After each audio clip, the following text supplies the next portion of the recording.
Ni hao, hao peng yo. Hello, friends.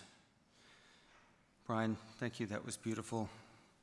And all my sons, thank you for your words. And my dearest friend Paul, thank you for your words. I'd also like to thank all the people who've traveled around the world, from China, Hong Kong, Norway, around the US, and here in town to be with us. If there was ever anyone who would jump at the chance to address an audience such as this, it would be Nicky. I owe everyone a huge apology because you've been sorely cheated today by me in lieu of Nicky to be speaking to you. I'm truly an extremely poor proxy, and one that's not remotely qualified to replicate the joy and entertainment of a proper Nicky-led event. However, his family, we, also feel badly cheated and ripped off by the premature loss of the most wonderful, warm, giving, and loving person that me and many others, according to their testimonials, have ever known. And sadly, no amount of heroic or creative attempts to rationalize or justify or put a spin on it will ever effectively diffuse our mortal pain and anguish. Yes, Nicky would have been overjoyed at the opportunity to speak with you, and who you've done so with deep enthusiasm, passion, and love, together with that ever-present, big, warm, goofy smile on his face.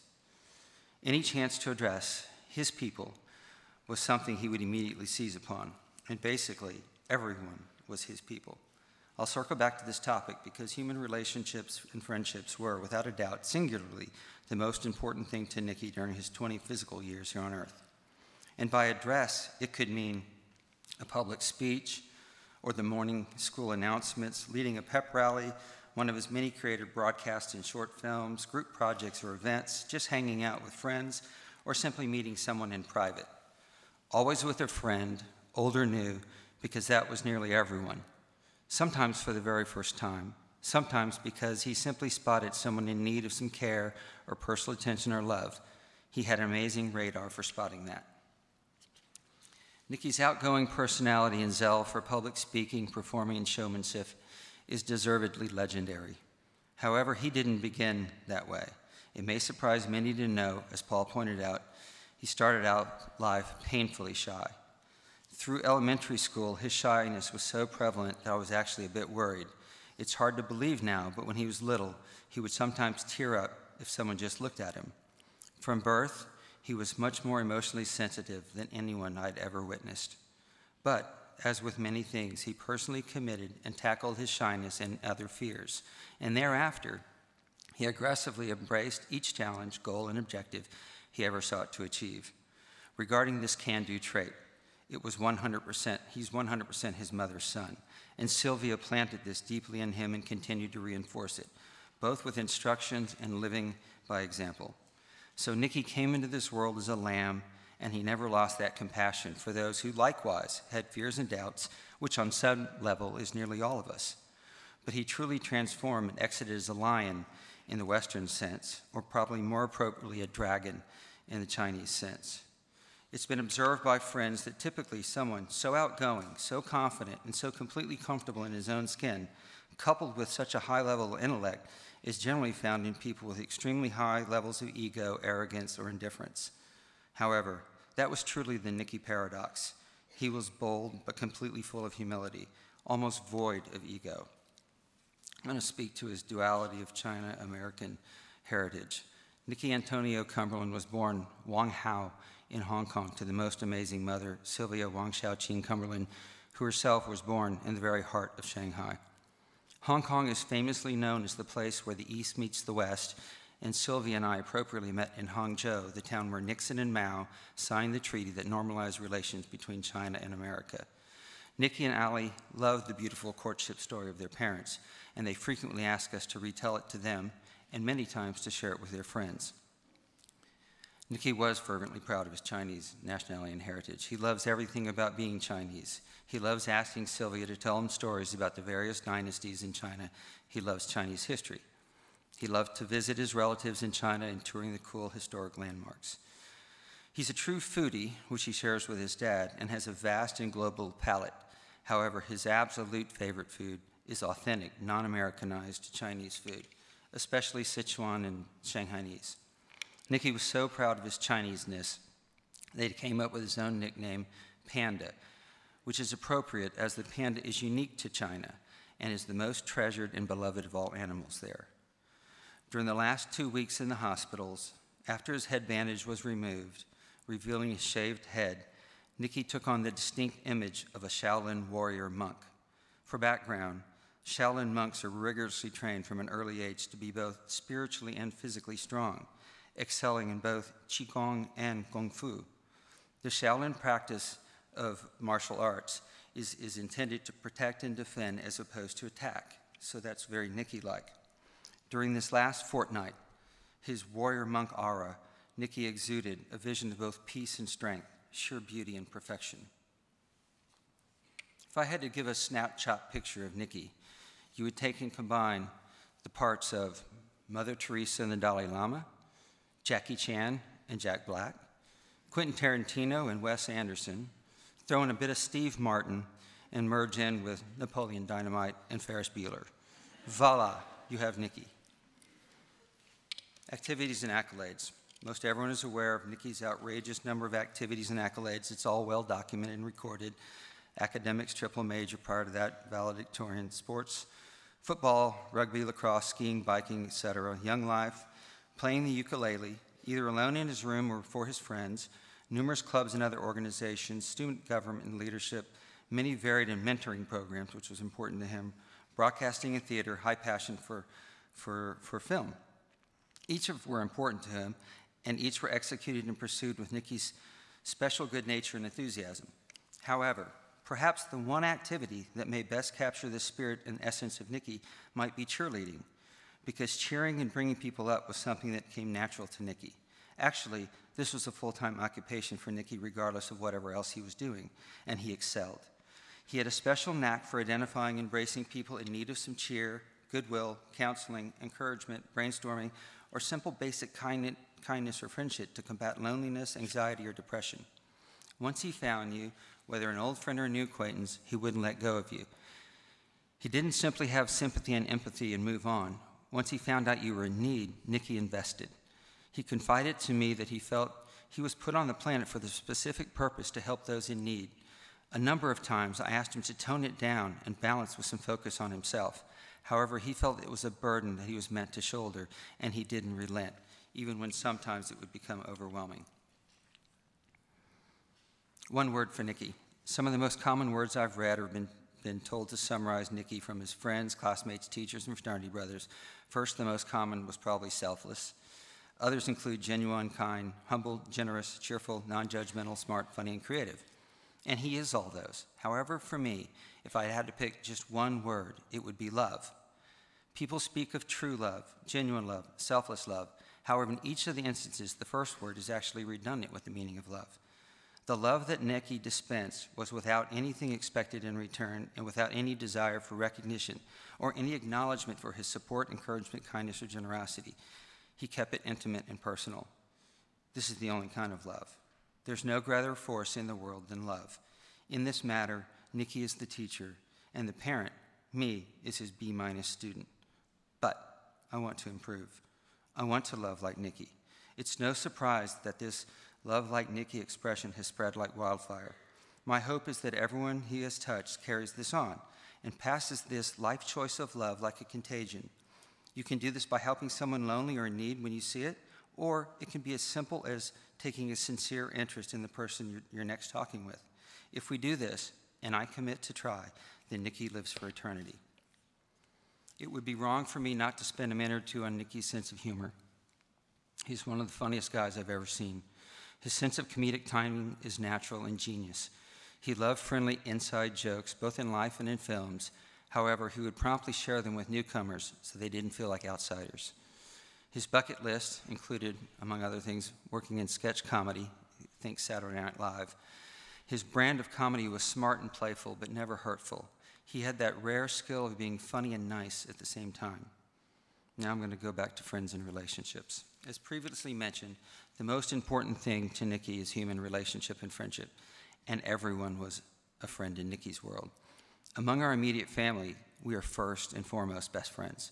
However, I've learned that a huge contingent of people also consider Nicky to be their best friends, or at least in their inner circle. This includes people I'd never even heard of prior to this month, because that's how Nicky wanted everyone to feel, like he's their friend. It didn't matter if you were 8 years old or 80, or if you were a friend for the past 15 years or a recent acquaintance. Relationships with Nicky were often forged immediately after the first encounter. I'll share a few examples. He was a slow starter in football, but soon got to be pretty good. If he would knock someone down when the play was over, he would go over and help them up and tell them good job. He didn't like to see anyone embarrassed or lose their self-esteem, even if they played on the opposing team. He did this at an early age and instinctively, without any instruction to behave in that manner. One year, when one of his pretty good teams had lost in the semifinals and missed the big championship game, I saw that he was down and sad. He admitted, "Yes, Dad, I'm sad, but it's not about losing the game or missing the championship. I'm sad that I won't be seeing those boys on his team next week in practice." Then it dawned on me that the team was composed of kids from across the district who attended other elementary schools. It was the people, not the game or winning, that mattered to him. Sylvia and I became accustomed over the years to hearing parents of Nicky's friends tell us how Nicky made the siblings all feel like he was there just to visit them. Incidentally, more than one parent would confide to us that Nicky made them feel that same way as their kids. Many of those parents loved engaging in long conversations with Nicky, even when he was quite young. And whenever Nicky engaged, he only wanted to talk about you. He didn't want to talk about himself. He sincerely wanted to learn all he could about you, your goals, hopes, and fears, and he wanted to try to help you in any way possible. His senior year, he swept 8 major superlatives. You know, the most likely to, best blah, blah, blah. However, they told him he had to pick just one. Naturally, he chose best bromance with Jake Grossbeck. He didn't want any individual accolades or recognition for posterity. That's not how his ego works. What he wanted to be remembered for into eternity was friendship. Relationships are what mattered most, and that's what he cherished, that's what he loved. Family. I'd like to wrap up with a discussion of our special but devastated family. Nicky loved and is dearly loved by his grandparents and his many aunts and uncles and cousins. Like so many, they too viewed Nicky as a friend rather than a relative. From college, it wasn't unusual for Nicky to text or call his cousins, just checking in to see how they were doing. His brother, Danny, who I call Yong Yong. While great distance didn't afford Nicky the chance to spend lots of time with Danny, he's always been very proud of his big brother from Hong Kong. He looks up to and admires Danny, and he loves him immensely. Nicky had 3 important women in his life. First, Cleo.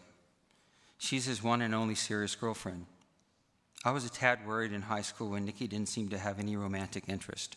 I feared he was missing out on an important part of a well-rounded and balanced life. At that time, it seemed Nicky was more content to play Cupid for his friends than to bother with seeking a girlfriend for himself. I believe he even went to some school dances with his bromance buddies. He waited a long time to find his match and soulmate. And in Cleo, that's exactly what he found. I never heard him talk about any girl before, but he gushed about Cleo. She was perfect for him. Extremely smart, confident, sweet, and best of all, adorably goofy, just like Nicky. They were truly perfect together. Cleo will forever be part of our family. Alexandra, or as I call her, Allie or Cupcake, but more recently CEO. I've never seen a sibling pair come remotely as close as Allie and Nicky are. Nicky absolutely adores Allie. And as Paul mentioned, you only need to casually glance at any of their many adorable pictures to see immediately in his eyes the massive love, respect, and pride in his sister. She was it for Nicky. They weren't just like brother-sisters. They were each other's guardians, protectors, counselors, collaborators, plotters, planners, and instigators. They each had mapped out long-term plans for the other and together. They would engage in long discussions where they would share philosophies, advice, strategies, and game plans for the future. They were deeply intimate and personal in ways reserved for your absolute best friend. While Nicky dearly loved the University of Texas, I know a major factor for him not accepting admission to some other prestigious out-of-state schools was the fact that Allie was at UT in Austin. He wanted to remain as close to her as possible.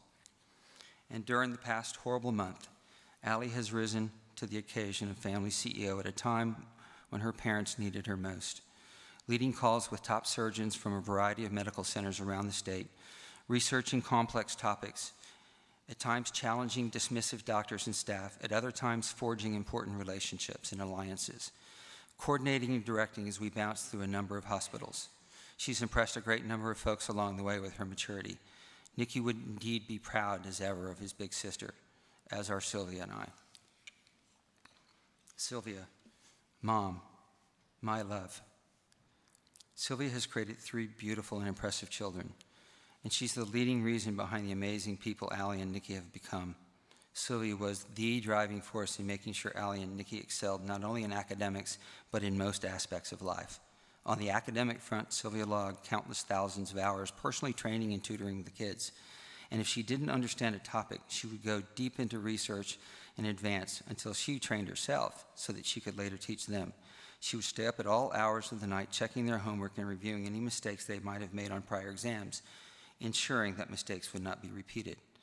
Beyond pushing them, she was fiercely defend and advocate for Allie and Nicky against any third parties, along the way instilling an example of a fighting spirit into them. For those who know her, Sylvia cannot sit quiet in a room with anyone. It drives her crazy. She has to interact. I'm 100% certain that Nicky's insatiable zest for engaging in personal conversation with any and all bypassers is a direct gift from Sylvia. Sylvia also taught the kids to be courageous and determined. She never gives up on us when faced with setbacks and challenges, and it always looks for a way to reattack any problem, a perfect role model. Nicky was also a direct beneficiary of this special quality. It's what drove him to embrace his own challenges and set his bar very high. Nicky was extremely proud of Sylvia's fearlessness and the fact that she never quit. He would frequently brag to his friends and to me and Allie about Mom's various life conquests. He was also proud of Sylvia's innate and leading sense of fashion and style. She has an artistic eye that Nicky translated into his skills for visual images and setting mood in films, speaking, and presentations. But above all, Sylvia brought love to our family. It is precisely for those reasons that our routine family text chats, I often sign off and refer to myself as Mr. Lucky, because lucky is what I have felt through our amazing family and Sylvia's leadership of our family. Of course, we now have strong reason to doubt our good luck and to curse our fate because of this tragedy and loss, and our agony will never fade. However, if not for the love we have and the special person Sylvia has created for us, then life would be a void, null, dull and numb. Accordingly, I go henceforth with a dichotomy. I choose to consider myself lucky and our family remains as close as ever. However, we will always be immensely saddened and grieving because we miss Nicky with all our hearts, and there's now a big hole, but Nicky will always be with us. Nicky, Mom asked me to tell you that she is and has always been extremely proud of you and loves you through infinity. As for me, the dad in the whole equation, I, like hundreds of others, consider Nicky to be my best friend, my buddy, and it'll always be that. But I'm crushed, and I can never be the same guy again. I'm living with the burden of wishing I could have protected my dear baby better. However, I'm also dedicated with a number of new missions and objectives to honor Nicky's memory. Some of these are special initiatives such as the UT Scholarship Fund in Nicky's name. Others are needed reform in the medical industry. We want to save lives. I won't touch on these today. We'll celebrate Nicky's life now, but if you're interested, please reach out to us. Further, I will proclaim and elaborate here and now that I'm determined to try to live and love more like Nicky. I'm going to consciously seek to ask frequently, what would Nicky do? When each of you, my dear friends, see that I'm not scoring well on that mark, I'm begging you to be brutally honest and direct with me and to call me out on it. I'm heavily flawed and weak, so I'll need this kind of help regularly. Finally, on behalf of the Cumberland family, I would like to extend an eternal amount of gratitude for the many beautiful people who dedicated so much of their personal time and resources to us during this painful past month. At times, Sylvia and I truly wondered how many of these lovely folks could be so generous while simultaneously balancing important full lifetime jobs and their own families. Thank you. With that, Woman Aini Wong Hao, we love you, Nicky. Peace to all. Dad out. Love like Nicky.